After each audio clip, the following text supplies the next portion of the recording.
Morning, you guys. Morning, morning, morning, morning. Ronan, what's up? Happy Friday.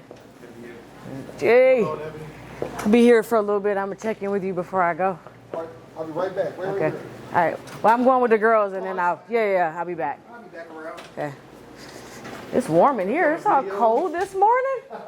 Doing an interview with the girls. Hi, Miss Grice. Hi, guys. I'm great. Happy Friday. Happy Friday. Yeah. Can we ask you some questions? Sure. Who is your hero / idol? Ooh. My hero / idol, Oprah Winfrey. I think her story is so awesome. And she's such a motivator, and she's all about giving back to others and inspiring other people, and that's what I'm all about. So I feel like that's my job as a leader, is to inspire other people. So she's my shiro. What are you going to miss the most and the least about West? Well, there's 2 students who are recording me, and so that speaks to the love that I have for my students, and I think the love that many of them have for me, and so I'm going to miss that deeply. It was really a sad moment when I cleaned out my office and I had all these notes from kids and from students and from families, and so it just was a reminder of the love that I have for West and West students and families. What is your biggest accomplishment? Ooh, biggest accomplishment. Let's see here. Biggest accomplishment. 19 years in education, I would say. This is my 19th year in education. So I would say my biggest accomplishment is being able to serve families and able to give hope to other people, to know that you can overcome anything, you can do whatever you want.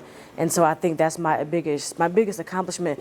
And I think that through even my work here at West, being able just to inspire people to rise, to do whatever you want. Yeah, that's my biggest accomplishment, I would say. In career, in my profession, I would say. If you could go back in time, what would you do differently in high school? Ooh, I would take more hands-on classes. I would get more involved in sports. I would get more involved in clubs and communities. I did really well in school. I worked though, so I didn't really get a chance to do more of the other activities that students were doing. So I would definitely go back and do that. And I would probably take a couple more advanced classes. That's what I would do. What was the best and worst class you took in high school? Oh boy. So I have to say all the social studies teachers are not gonna be happy. And science teachers, sorry. Anything science and social studies, they weren't interesting to me. So I struggle when learning isn't interesting or engaging, and my favorite subjects were reading and math. And so anything science or social studies, sorry. Favorite movie and why? Oh boy. Favorite movie. I don't have a favorite movie. I have a tough time sitting through movies, but I have favorite shows. Cosby Show is a favorite show of mine. I've been watching it since I was 5. I still watch it pretty much every day. It's like a kind of a calm to the end of a crazy day, and so I watch it every day, even though I know all the answers, what they're gonna say on each episode. What motivated you to resign from your position as principal? That took a lot of thought. It wasn't an easy decision, as you can imagine, because I do love Tosa and my time here. Even before being principal here, I had worked here before in the district in a different capacity, and so I'm really excited about my new job. My new job will be with the Department of Public Instruction, and I'm going to serve as the director of the Wisconsin Education Opportunity Programs. And what that does is help students become college and career ready from 6th grade to 12th grade so that they can go to college. So although I'm leaving my wonderful family of students here and staff here, I get to go and then serve in even a greater purpose for the entire state of Wisconsin. So I'm really excited about that. What word of advice for your successor? Ooh, I think it's important to build relationships. I always say that. You have to build relationships, and I do think that's why, as I said when I was cleaning out my office, the notes from students, the notes from families, you all reaching out to me is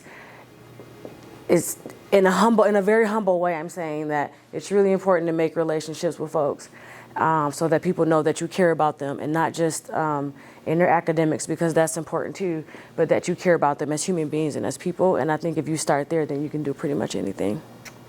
What's next for you? My new role is next for me, but it's different. So I have spent 19 years walking into a school building. So I've had a little anxiety about what that would be like to operate within education from a different lens. And so what's next for me is to figure out what life looks like, not being around students all day and teachers and families all day. So it's getting adjusted to that. But my new role does allow me to get into schools because it's for the entire state. And so I'll make sure that I'm connected. But what's next for me is to just figure out where even do I go from here within my new role. And really, honestly, my daughter's in college. And so what does that life look like? That type of thing. And lastly, any parting words? Oh gosh, for sure. Any parting words, for sure. So I would say that to my students, who I love dearly, who I care about so much, our time together has been short, but the time that we have had together was literally through a pandemic. And so all we knew was to come together, to support each other, to be there for each other, to have grace, to have empathy. And even if you think about our last school year, we had just a lot of, tragedy and things that happened, but we banded together and we didn't even know each other. And so my last parting words are just thank you to our students who have basically held me up and held me together, and who give me a reason every day to show up, and give me a reason every day to be my best self and to be my best leader. And I would say to staff for just allowing me to lead them and allowing me to be at the helm of all of the things that we went through, and for them trusting me to do that and allowing me to inspire them whenever that opportunity became available. So my parting words are just thank you. I am so gracious. I'm so humble, and I would never forget this experience of my 19 years. It has been my best. So thank you guys. Thank you so much. Thanks, guys.